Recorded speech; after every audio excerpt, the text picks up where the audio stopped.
Morning, it's BS with Becca.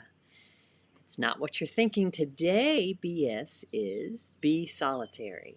I know that a lot of us are feeling very solitary right now in this lockdown, and we need things to inspire us and to help us, so that we will all hang in there and not lose hope. And that's partly why I'm making these videos. But also, I just last night finished this book called Solitary.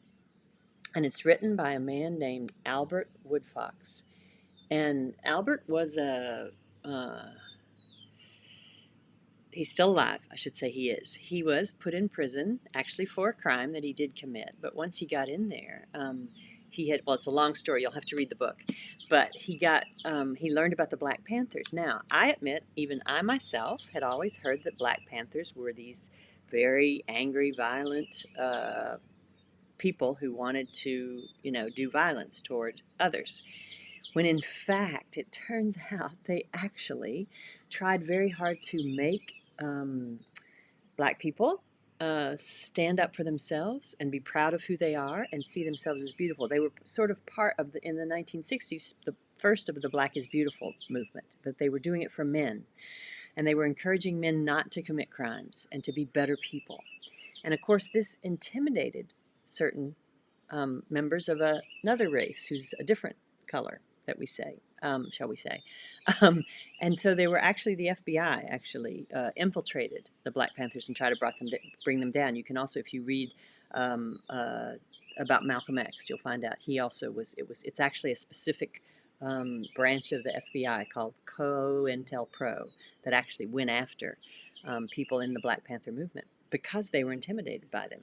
But you find out from him that they really changed his life. He met them in Harlem and then was and formed the first Black Panther group within a prison in Louisiana. And this prison happened to be called Angola.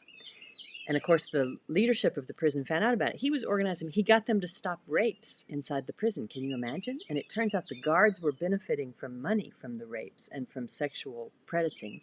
So they got angry about this man coming along, a Black man, no less, coming along and ruining their business in prison, stopping the drug use. He didn't use drugs. He didn't give in to the rape culture of the prisons. So he was ruining the system, and it made them very angry. So they put him in. They accused him of a murder that there's no way he committed, and they put him in solitary confinement. He was in solitary confinement for 44 years and 10 months. It's the longest of any person in history. And it's a horrible, horrible story, but he is so inspiring. It's incredible that he's still hopeful. So he got out in 2017. And what he write, and people constantly since then have been asking, how does it feel to be free? And he makes the point, he says, thanks to the Black Panthers, I had already learned what it meant to be free while I was still in prison. Because being free is not about not having bars around you. It's your own soul being free. And it's really incredible. So this is from his final chapter. In my mind, heart, soul, and spirit, I always felt free, so my attitudes and thoughts didn't change much after I was released. So he already had in his mind the idea that he was a free man and he was a human being. And then he also went on, and then the whole time, so you think, well, then if he wasn't into what was going on in the prisons, he wasn't into the drugs, he wasn't into the rapes, he wasn't into playing the games, he refused to play the games, what did he do? He educated himself. He read books. And what he said, there was some irony in the fact that the people who ran the prisons were so stupid, they never looked at the books that they were reading, and they were allowed to order books from the outside and have them sent to them, and nobody bothered, none of them read, so they never read. So he was reading books by Malcolm X, by who else, famous writers, Nelson Mandela, Desmond Tutu, all these famous people about how to survive in prison. And so he says, if there's a moral to my story, it's that salvation comes with the will to be a better human being. I've been asked many times what I would change about my life. My answer is always the same, not one thing. All I went through made me the man I am today. I had to be a better person, a wiser person, a more disciplined person to survive. And then I love his very last